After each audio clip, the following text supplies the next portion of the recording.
आज हम black book of vocabulary से एक बहुत ही महत्वपूर्ण विषय पर गहरी चर्चा करने जा रहे हैं, फिक्स्ड प्रेपोजिशंस। हाँ। ये अक्सर एसएससी, बैंक और दूसरे सरकारी एग्जाम्स में बहुत कंफ्यूज करते हैं। लेकिन आज हमारा मिशन इन्हें रटना नहीं है, बल्कि इनके पीछे के लॉजिक को समझना है। बिल्कुल। प्रेपोजिशंस भाषा की नींव होते हैं और सबसे अच्छी बात यह है कि ये रैंडम नहीं होते। अच्छा। हर प्रेपोजिशन का अपना एक किरदार होता है। जैसे टू हमेशा किसी मंजिल या दिशा की तरफ इशारा करता है और ऑफ किसी रिश्ते या हिस्सेदारी की बात करता है। आज हम देखेंगे कि ये किरदार अलग अलग शब्दों के साथ मिलकर कैसे नई नई कहानियां बनाते हैं। ये तो सुनने में बहुत दिलचस्प लग रहा है। मतलब हम एक तरह से इनका कोड क्रैक करने वाले हैं। हाँ, कह सकते हैं। तो चलिए इस पड़ताल को शुरू करते हैं। हम इसे 3 हिस्सों में देखेंगे। पहले पहुंच से जुड़े शब्दों का मायाजाल, फिर साथ और अपराध के अजीब रिश्ते को समझेंगे, और आखिर में जिम्मेदारी की पहेली को सुलझाएंगे। तो सबसे पहले हमारे पास शब्दों का एक समूह है जो एक्सेस से जुड़ा है। यहीं पर मुझे लगता है असली कंफ्यूजन शुरू होता है। हाँ, यहीं से शुरू होता है। ठीक है, तो लिस्ट में नंबर 11 है एक्सेस टू, जिसका मतलब है तक पहुंच। ये तो काफी आम है, लेकिन आपने जो टू का लॉजिक बताया वो यहां कैसे फिट होता है? बिल्कुल फिट होता है। यहाँ टू आपकी मंजिल या डेस्टिनेशन बता रहा है। आप किसी जगह या चीज की ओर पहुंच रहे हैं। अच्छा। सोचिए, आपके पास एक चाबी है जो आपको किसी कमरे तक टू पहुंच देती है। वो कमरा आपकी मंजिल है। जैसे कि एक्सेस टू द इंटरनेट, यानी इंटरनेट तक पहुंच, या एक्सेस टू इंफॉर्मेशन, सूचना तक पहुंच। इन सब में टू उस चीज की तरफ इशारा कर रहा है जहां तक पहुंच चाहिए। ठीक है, ये तो साफ है। लेकिन यहां पर बात वाकई दिलचस्प हो जाती है। अगला है नंबर 12, एक्सेसिबल टू, यानी के लिए उपलब्ध। हाँ। अब यही मैं अटकता हूं। एक्सेस टू द बिल्डिंग और the building is accessible to everyone. सुनने में तो एक ही बात लग रही है।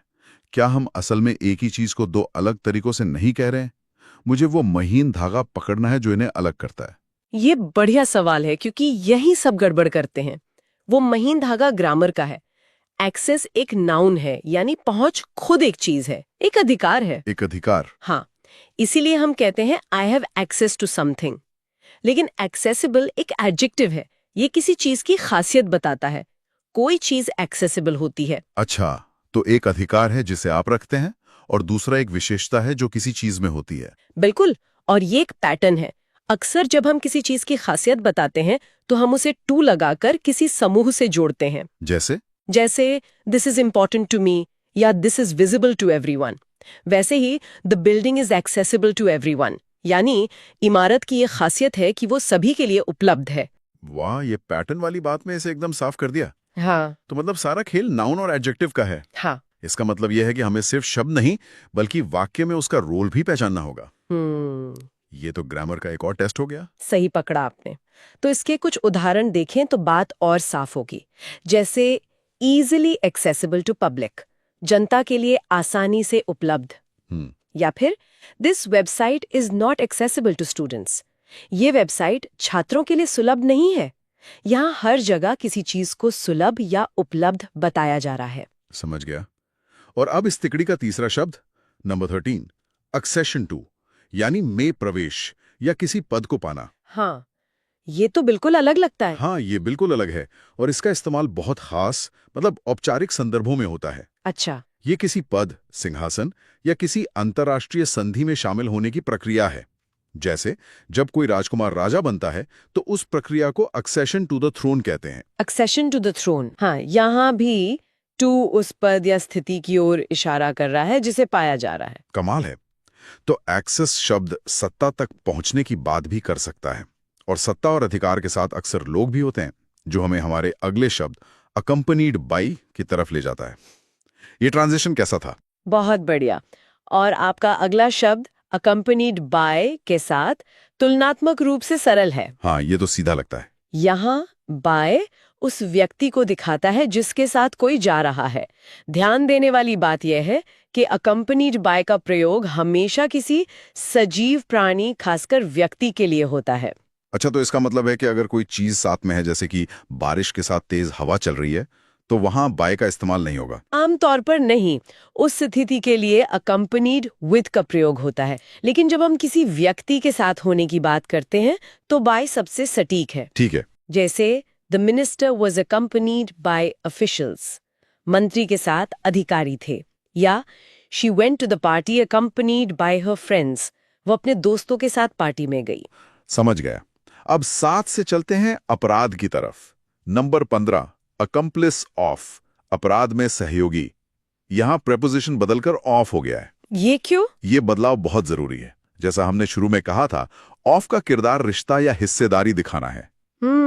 रिश्ता। यहां ये रिश्ता एक अपराध के संदर्भ में है।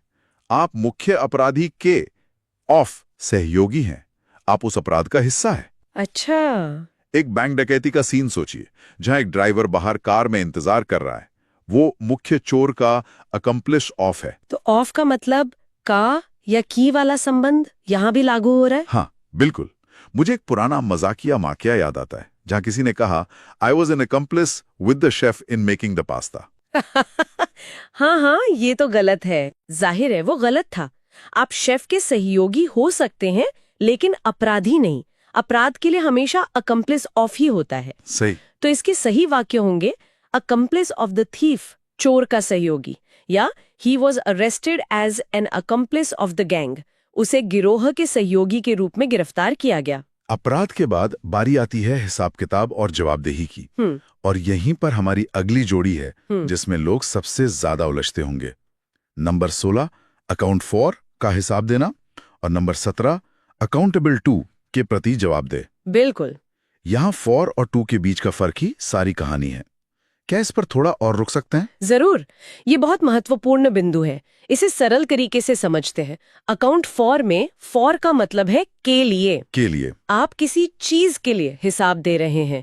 ये क्या का जवाब देता है। आपको किस चीज का हिसाब देना है। You must account for the missing money. आपको गायब हुए पैसों का हिसाब देना होगा। अच्छा। बिल्कुल। अब आते हैं अकाउंटेबल टू पर। यहाँ टू फिर से दिशा दिखा रहा है।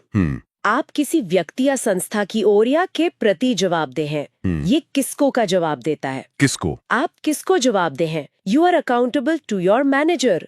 आप अपने प्रबंधक के प्रति जवाबदेह हैं। नेता लोग अकाउंटेबल टू द पब्लिक होते हैं, यानी जनता के प्रति जवाबदेह। ये तो बहुत ही साफ हो गया। तो एक में क्या का जवाब है, अकाउंट फॉर समथिंग, और दूसरे में किसको का जवाब है, अकाउंटेबल टू समवन। सही। जैसे एक कर्मचारी को अपने खर्चों के लिए अकाउंट फॉर करना पड़ता है, और वो अपने बॉस के प्रति अकाउंटेबल टू होता है। आपने एकदम सटीक पकड़ लिया। यही इसका मूल अंतर है। और इसी जवाबदेही और आरोप से जुड़ा है हमारा अगला शब्द, नंबर 18, अक्यूज्ड ऑफ का आरोपित। बिल्कुल। यहाँ फिर से ऑफ आ गया, जो रिश्ता जोड़ रहा है। ये प्रेपोजिशन उस अपराध को उस व्यक्ति से जोड़ता है जिस पर आरोप लगा है। Accused of theft, accused of murder. Of यहाँ आरोप और अपराध के बीच का संबंध बना रहा है। इसके लिए तो कोर्ट रूम का दृश्य दिमाग में आता है, जहां वकील किसी पर उंगली उठाकर कहता है, he is accused of the crime. हाँ, ये एकदम सही विजुअलाइजेशन है।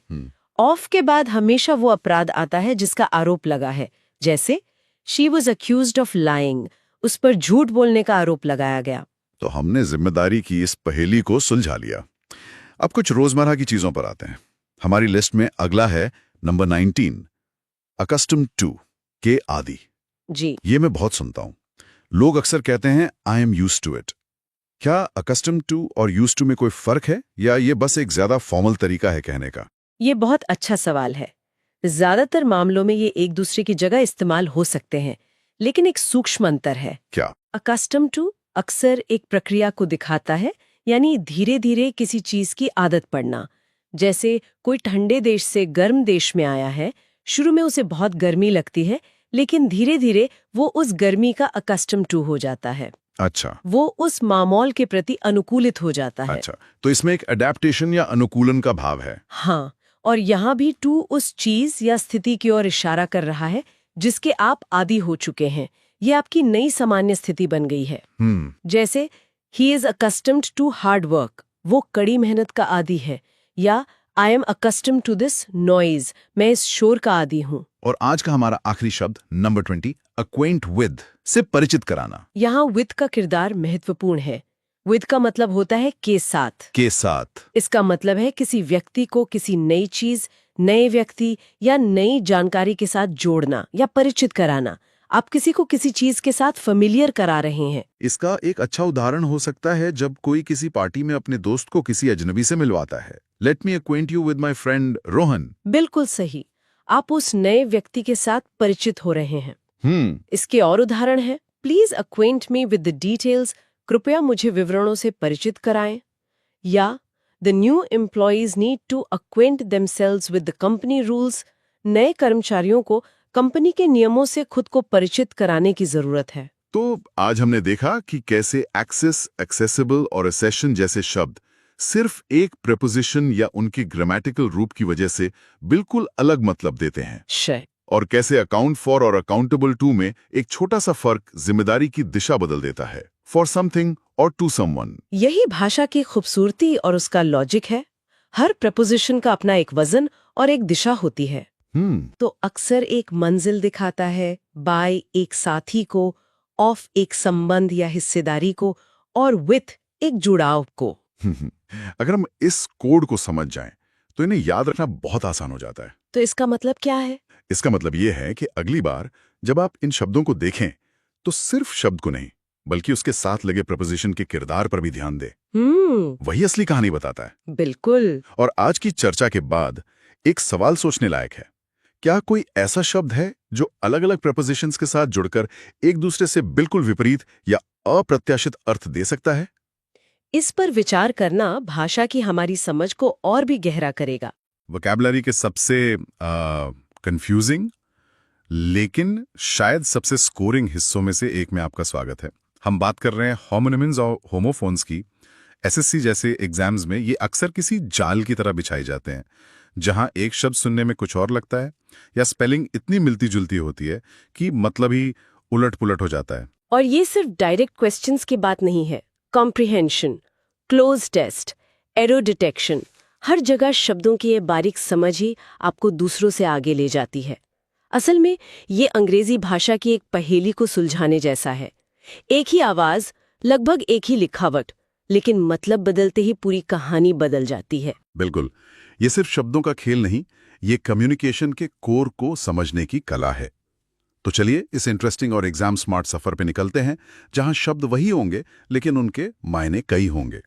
आज हम the subtle art of word discrimination से मिले कुछ बहुत ही महत्वपूर्ण शब्द जोड़ों की गहराइयों में उतरेंगे। शुरुआत करते हैं एक ऐसे जोड़े से जिसे लोग लगभग रोजाना की बातचीत में एक दूसरे की जगह इस्तेमाल कर लेते हैं। एक्सीडेंट और इंसिडेंट। सुनने में तो ये भाई भाई लगते हैं, पर इनके मतलब में काफी बड़ा अंतर है ना? बहुत बड़ा। चलिए पहले एक्सीडेंट को समझते हैं। इसका पार्ट ऑफ स्पीच है नाउन, यानी संज्ञा, और इसका जो कॉमन मीनिंग है वो है an unfortunate happening that occurs unintentionally. अच्छा, मतलब एक दुर्भाग्यपूर्ण घटना जो अनजाने में हो जाए। एकदम। सरल शब्दों में कहें तो दुर्घटना। यहाँ दो शब्द बहुत जरूरी हैं। अनफॉर्चुनेट मतलब दुर्भाग्यपूर्ण, और अनइंटेंशनली यानी अनजाने में। तो इसका मतलब ये हुआ कि एक्सीडेंट शब्द के डीएनए में ही एक नेगेटिव फीलिंग छुपी हुई है। बिल्कुल। एक्सीडेंट शब्द सुनते ही दिमाग में कुछ बुरा और अचानक हुई घटना की तस्वीर बननी चाहिए, जैसे सड़क पर गाड़ियों की टक्कर या किसी का केले के छिलके पर फिसल जाना। हाँ बिल्कुल, ये कभी भी प्लान्ड या पॉजिटिव नहीं हो सकता। ठीक है, तो फिर इंसिडेंट इससे अलग कैसे है? अब आते हैं इंसिडेंट पर। ये भी एक नाउन है, लेकिन इसका मतलब है एन इंडिविजुअल ऑकरेंस और इवेंट, मतलब कोई भी एक अकेली घटना। कोई भी घटना, अच्छी या बुरी। यही तो फर्क है। इंसिडेंट शब्द अपने आप में न्यूट्रल है, यानी तटस्थ। ये एक खाली कैनवस की तरह है। आप इसके आगे पीछे जो शब्द लगाएंगे ये वैसा ही रंग ले लेगा। ये तो बहुत दिलचस्प बात है। मतलब अगर मैं कहूं अ ट्रैजिक इंसिडेंट, तो ये एक दुखद घटना बन गई। सही। और अगर कहूं अ फनी इंसिडेंट, तो ये एक मजेदार किस्सा बन गया। एग्जैक्टली। जबकि एक्सीडेंट शब्द में अनफॉर्चुनेट का रंग पहले से मिला हुआ है, इसलिए हम कह सकते हैं कि हर एक्सीडेंट एक इंसिडेंट होता है, क्योंकि वो भी तो एक घटना ही है। हाँ, लेकिन हर इंसिडेंट एक्सीडेंट नहीं होता। ऑफिस की कोई मीटिंग या बचपन का कोई यादगार किस्सा एक इंसिडेंट है, एक्सीडेंट नहीं। वाह, ये दिखाता है कि कुछ शब्द अपने आप में ही एक पूरी कहानी लेकर चलते हैं, और गलत शब्द का चुनाव एक गंभीर दुर्घटना को एक सामान्य घटना की तरह दिखा सकता है। बिल्कुल। चलिए अब अगले शब्द पर चलते हैं। ये शब्द है एड्रेस। इसकी स्पेलिंग और उच्चारण एक ही है, लेकिन ये दो बिल्कुल अलग किरदार निभाता है। सही कहा, ये होमोनिम का एक क्लासिक उदाहरण है। पहले इसका पहला किरदार देखते हैं, एक क्रिया का, एक वर्ब का। ओके, वर्ब के तौर पर? जब एड्रेस एक क्रिया होता है तो इसका मतलब होता है to speak to a person or an assembly, यानी किसी व्यक्ति या सभा को संबोधित करना। जैसे प्रधानमंत्री राष्ट्र को एड्रेस करते हैं। हाँ, ये एक मैनेजर अपनी टीम को एड्रेस करता है। ये एक एक्शन है, एक काम है। ठीक है। और दूसरा किरदार? दूसरा किरदार एक संज्ञा का है, एक नाउन का, और ये वो मतलब है जिसे हम सब जानते हैं। The number of the building, the name of the street and place where somebody lives or works. मतलब किसी का पता, घर का या दफ्तर का। जी, ये कोई एक्शन नहीं बल्कि एक जानकारी है, एक सूचना है। तो एक ही शब्द एक जगह बोलने की क्रिया है और दूसरी जगह किसी लोकेशन की जानकारी। मतलब वाक्य का संदर्भ ही इसका असली मतलब तय करेगा। बिल्कुल, जैसे the manager will address the employees में ये एक क्रिया है, और please write down your full address में ये एक संज्ञा है। एक ही शब्द के दो बिल्कुल अलग चेहरे। और यही अंग्रेजी की खूबसूरती और जटिलता है। आपको हमेशा चौकन्ना रहना पड़ता है कि शब्द किस भूमिका में इस्तेमाल हो रहा है। हमने दुर्भाग्यपूर्ण स्थितियों यानी एक्सीडेंट्स की बात की, लेकिन कई बार चुनौती कोई स्थिति नहीं बल्कि कोई इंसान या विरोधी ताकत होती है। और यहीं पर एक और कंफ्यूजिंग जोड़ा सामने आता है, एडवर्सिटी और एडवर्सरी। हाँ, और ये बहुत कंफ्यूजिंग हो सकता है। स्पेलिंग में सिर्फ आई और ए का फर्क है, लेकिन मतलब जमीन आसमान का। बिल्कुल, और एग्जाम्स में ये बहुत पूछा जाता है। पहले बात करते हैं एडवर्सिटी की। स्पेलिंग है ADVERSITY।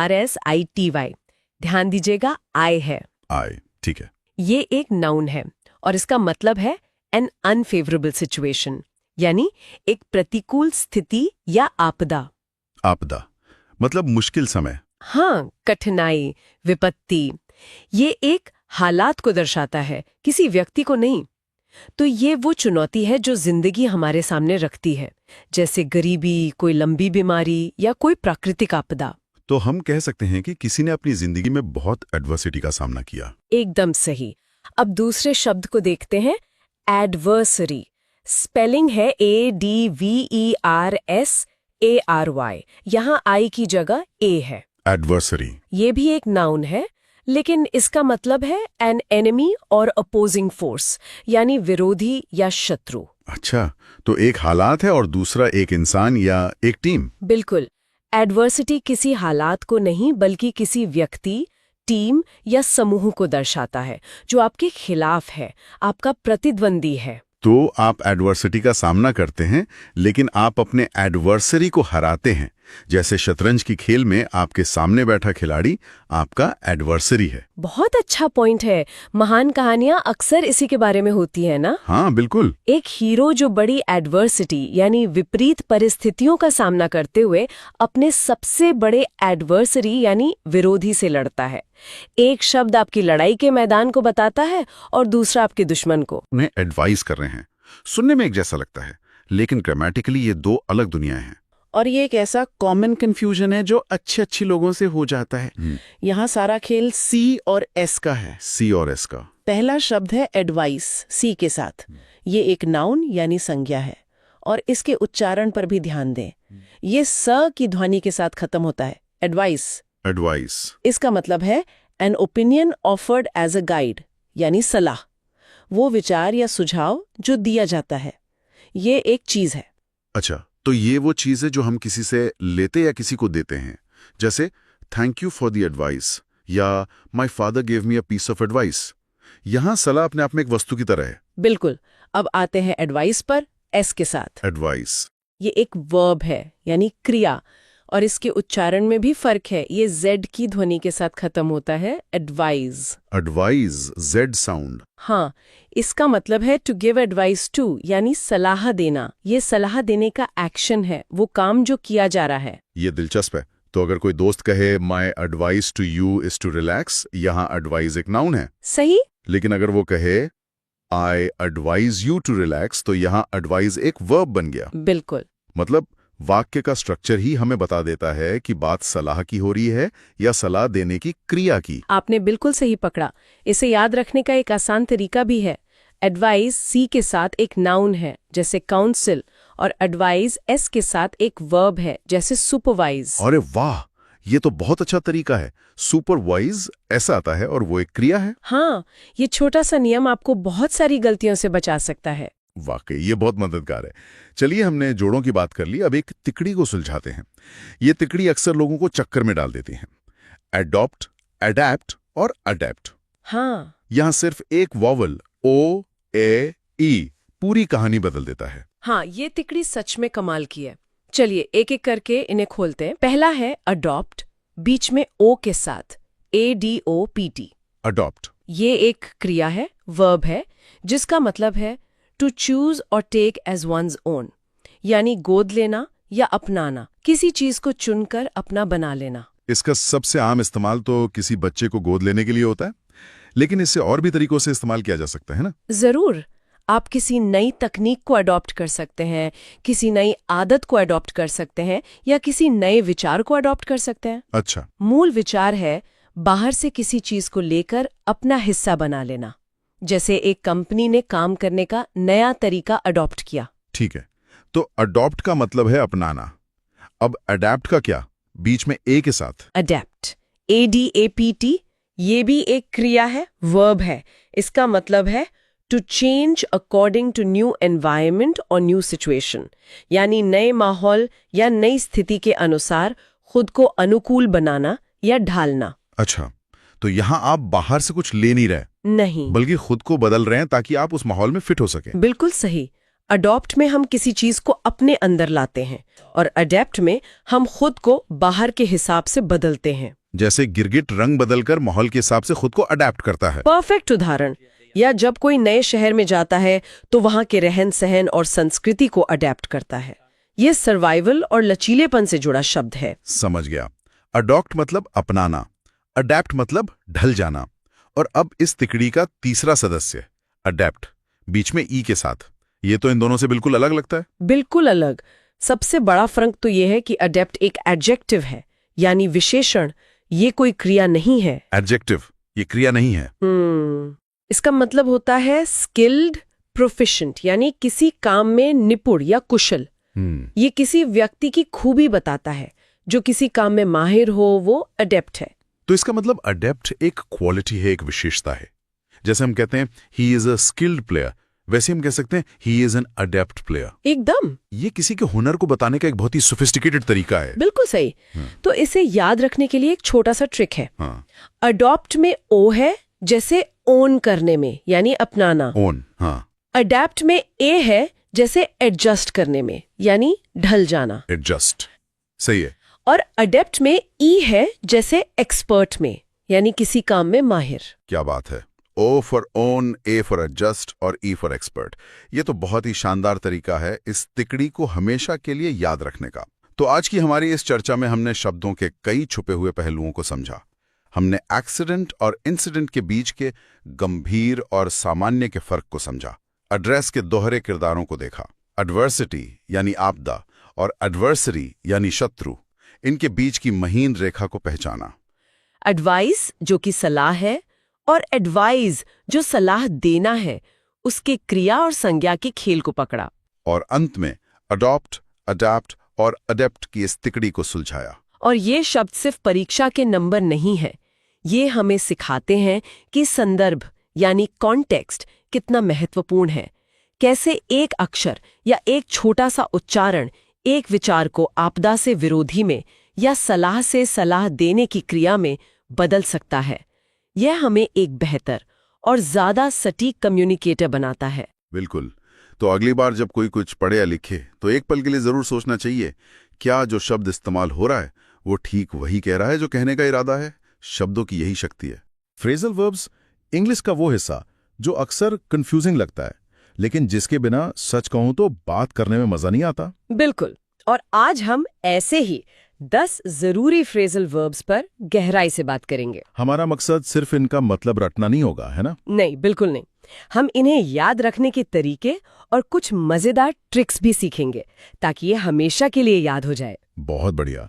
तो चलिए इस जानकारी के सफर को शुरू करते हैं। जरूर।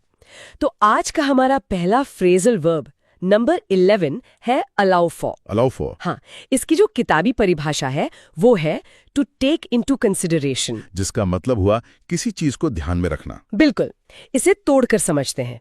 अलाउ यानी अनुमति देना और फॉर यानी के लिए, पर यहाँ इसका सीधा मतलब वो नहीं है। अच्छा। हाँ, टू टेक इनटू कंसिडरेशन का मतलब है किसी भी चीज को अपनी प्लानिंग या अपनी सोच में शामिल करना, किसी भी संभावित सिचुएशन के लिए पहले से तैयार रहना। जैसे अगर हम कहीं जा रहे हैं तो हम ट्रैफिक के लिए थोड़ा एक्स्ट्रा टाइम लेकर चलते हैं। एकदम सही। आप ट्रैफिक के लिए अतिरिक्त समय अलाउ फॉर करते हैं। आप उस संभावना को ध्यान में रख रहे हैं। इसे याद रखने की कोई ट्रिक? हाँ, बिल्कुल। अलाउ में ऑल शब्द है, यानी सब। तो ऐसे याद रखें कि हमें अपनी प्लानिंग में ऑल यानी सभी बातों को फॉर मतलब के लिए जगह देनी है। वाह! तो अलाउ फॉर का मतलब हुआ सभी बातों को ध्यान में रखना। एग्जैक्टली। जैसे सोचिए कि आप एक पार्टी की तैयारी कर रहे हैं और आप कुछ एक्स्ट्रा मेहमानों के लिए खाना अलाउ फॉर कर रहे हैं। समझ गया। तो ये सिर्फ इजाजत देना नहीं है, बल्कि किसी चीज के लिए गुंजाइश रखना है। बिल्कुल। अब चलते हैं अगले पर। नंबर 12 है आंसर बैक। Answer back. इसका मतलब तो कुछ नेगेटिव लग रहा है। हाँ, ये है। इसका मतलब है मुंह तोड़ जवाब देना। किताबी परिभाषा है to reply rudely to someone in authority. Rudely यानी बदतमीजी से। हाँ, इसे तोड़ते हैं। आंसर मतलब जवाब देना और बैक मतलब वापस, तो पलट कर जवाब देना, और वो भी अशिष्टता से, खासकर किसी बड़े को जैसे पेरेंट्स, टीचर या बॉस को। अच्छा। तो जब कोई आपको डांट रहा हो और आप पलट कर उसे बेअदबी से जवाब दें तो आप आंसर बैक कर रहे हैं। तो इसे याद कैसे रखें? बैक का मतलब है पीछे या वापस। तो जब कोई आपको कुछ कहे और आप उसे बैक यानी पलट कर तुरंत जवाब दे तो वो है आंसर बैक। एक सीन की तरह सोचें तो। सोचिए, एक मैनेजर अपने कर्मचारी को उसकी गलती पर कुछ कह रहा है और कर्मचारी गुस्से में पलटकर बहस करने लगता है। He is starting to answer back. समझ गया। मतलब जब जवाब में सम्मान की जगह गुस्सा या अकड़ हो। बिल्कुल। और इसी से जुड़ा है हमारा अगला phrasal verb number 13 answer for. Answer for. इसका मतलब है जवाब देना या जिम्मेदारी लेना। इसकी परिभाषा है to take responsibility for something. अच्छा, तो ये आंसर बैक से बिल्कुल अलग है। हाँ, जमीन आसमान का फर्क है। आंसर फॉर का मतलब है किसी चीज के लिए जवाबदेह होना, किसी काम की, खासकर किसी गलती की जिम्मेदारी अपने ऊपर लेना। जैसे कोई कहे you will have to answer for your actions. Exactly. इसका मतलब है कि तुम्हें अपने किए की जिम्मेदारी लेनी होगी और उसका नतीजा भुगतना होगा। तो एक में बदतमीजी है और दूसरे में जिम्मेदारी। बिल्कुल। इसे याद रखने के लिए बस इतना सोचिए कि किसी चीज फॉर यानी के लिए आंसर देने का मतलब ही है कि आप उस चीज के लिए जिम्मेदार हैं। जैसे एक टीम लीडर सबके सामने कहे I will answer for this mistake. हाँ, वो पूरी जिम्मेदारी ले रहा है। ये बहुत बड़ा अंतर है। बिल्कुल। अब आते हैं नंबर 14 पर, appeal to. Appeal to. Appeal करना। हाँ, अपील करना या Yes. आकर्षित करना। इसकी परिभाषा है टू बी अट्रैक्टिव और इंटरेस्टिंग टू। आकर्षक या दिलचस्प लगना। सही। ब्रेकडाउन है अपील यानी आकर्षण और टू यानी की ओर, किसी की ओर आकर्षित होना। अच्छा। जब कोई चीज आपको अट्रैक्टिव या इंटरेस्टिंग लगती है तो वो आपको अपील टू करती है। ये खाने, कपड़ों, आइडिया, किसी भी चीज के लिए इस्तेमाल हो सकता है। जैसे this colour doesn't appeal to me, मतलब ये रंग मुझे पसंद नहीं आ रहा। या आकर्षित नहीं कर रहा। इसकी एक ट्रिक है। बताइए। अपील शब्द कोर्ट वाली अपील जैसा लगता है। जैसे वकील जज को अपनी बात मनवाने की कोशिश करता है, वैसे ही कोई चीज आपके मन को अपनी ओर खींचने की कोशिश कर रही है। It tries to appeal to you. से अच्छी ट्रिक है। सोचिए, आप एक दुकान की खिड़की में एक बहुत सुंदर ड्रेस देखते हैं। The dress really starts to appeal to you. वो आपको अपनी ओर खींच रही है। मतलब जो चीज दिल को भा जाए। एकदम सही। अब है number 15 apply for. Apply for. ये तो काफी आम है। आवेदन करना। हाँ, बिल्कुल। To formally request something like a job, यानी औपचारिक रूप से किसी चीज के लिए अनुरोध करना। फॉर्मली रिक्वेस्ट, ये जरूरी है। हाँ, ये ज्यादातर नौकरी, कोर्स, वीजा या लोन के लिए इस्तेमाल होता है। आप इन चीजों के लिए अप्लाई फॉर करते हैं। ये तो सीधा है, किसी जॉब फॉर यानी के लिए एप्लीकेशन देना। बिल्कुल, इसमें ज्यादा कुछ नहीं है। एक व्यक्ति लैपटॉप पर अप्लाई नाउ बटन पर क्लिक कर रहा है। He is about to apply for a new position. ये तो हम अक्सर इस्तेमाल करते हैं। अब आते हैं नंबर 16 पर, जो थोड़ा कम सुनने में आता है, आस्क आफ्टर। आस्क आफ्टर, इसका क्या मतलब हुआ? इसका मतलब है किसी के स्वास्थ्य या कुशलता के बारे में पूछना। To enquire about someone's health और वेलबींग। किसी का हालचाल पूछना। हाँ, पर इसमें एक खास बात है। जब आप किसी से मिलते हैं और उसके जरिए किसी तीसरे व्यक्ति का हालचाल पूछते हैं, तो आप आस्क आफ्टर देम। अच्छा, मतलब डायरेक्टली नहीं, किसी और के थ्रू। एग्जैक्टली।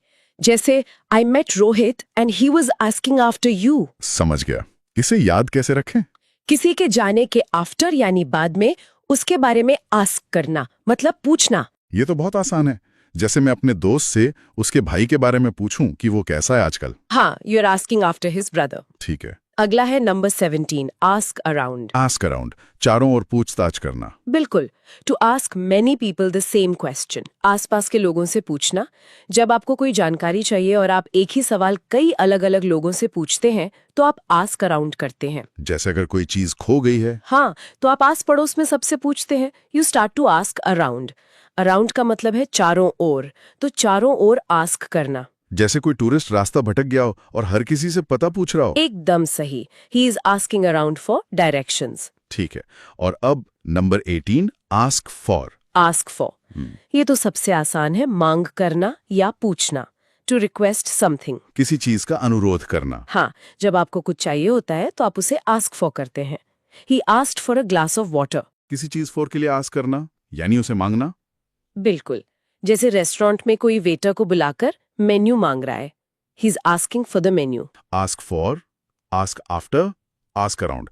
आस्क के साथ बस एक शब्द बदलने से मतलब पूरी तरह बदल जाता है। बिल्कुल। और इसी लिस्ट में अगला है number 19, ask out. Ask out यानी प्रस्ताव रखना या बाहर चलने के लिए पूछना। हाँ, खासतौर पर एक रोमांटिक डेट के लिए। To invite someone for a date, किसी को बाहर चलने के लिए पूछना। आउट मतलब बाहर। हाँ, जैसे डिनर पर, मूवी के लिए या कॉफी पर। He finally decided to ask her out. इसकी ट्रिक तो नाम में ही है, किसी को आउट यानी बाहर जाने के लिए आस्क करना। सोचिए, एक लड़का बहुत हिम्मत जुटाकर एक लड़की के पास जाता है और उसे कॉफी पर चलने के लिए पूछता है। He is trying to ask her out. तो ये वाला तो फिल्मों में बहुत देखा है। बिल्कुल। और अब आज का हमारा आखिरी phrasal verb number 20, attend on. Attend on. Attend a meeting तो सुना है, पर अटेंड ऑन ये थोड़ा अलग है। इसका मतलब है सेवा करना या उपस्थित रहना। टू सर्व और प्रोवाइड असिस्टेंस। सेवा करना। हाँ, इसे तोड़ते हैं। अटेंड यानी ध्यान देना और ऑन यानी पर। किसी पर ध्यान देना, उसकी सेवा करना। तो ये किसी की देखभाल करने जैसा है। एकदम। ये अक्सर उन लोगों के लिए इस्तेमाल होता है जो किसी की देखभाल करते हैं, जैसे नर्स मरीज की देखभाल करती है या एक सेवक अपने मालिक की। They attend on them. अच्छा, इसे याद रखने के लिए सोचिए कि आप किसी के लिए ऑन ड्यूटी हैं और उस पर अटेंड कर रहे हैं, यानी उसका पूरा ध्यान रख रहे हैं। जैसे हॉस्पिटल में एक नर्स मरीज के पास खड़ी है और उसकी जरूरतों का ध्यान रख रही है। हाँ, she is attending on the patient. ये अटेंड अ मीटिंग से बहुत अलग है। तो ये थे आज के 10 फ्रेजल वर्ब्स, अलाउ फॉर से लेकर अटेंड ऑन तक। इन ट्रिक्स और विजुअलाइजेशन के साथ इन्हें याद रखना वाकई आसान हो गया है। बिल्कुल। और एक चीज पर ध्यान दिया आपने, कैसे ऑन, फॉर, बैक, आफ्टर जैसे छोटे छोटे शब्द आस्क या आंसर जैसे मुख्य वर्ब का पूरा मतलब ही बदल देते हैं। सही बात है। फ्रेजल वर्ब्स की असली ताकत शायद इन्हीं छोटे शब्दों में छिपी है। यही तो बात है। अगली बार जब भी कुछ पढ़ें या सुने तो इन पर जरूर ध्यान दें। शायद कोई नया फ्रेजल वर्ब सीखने को मिल जाए। मिल ही जाएगा, बस उस छोटे शब्द के पीछे का इरादा समझना है। इसी विचार के साथ हम आज की ये बातचीत यहीं समाप्त करते हैं और एक सवाल भी छोड़ जाते हैं। क्या? अगर भाषा ऐसे ही छोटे छोटे टुकड़ों को जोड़कर नए मतलब बनाती है, तो क्या हमारी जिंदगी की बड़ी बड़ी सफलताएं भी छोटी छोटी सही दिशा में की गई कोशिशों का ही नतीजा नहीं है?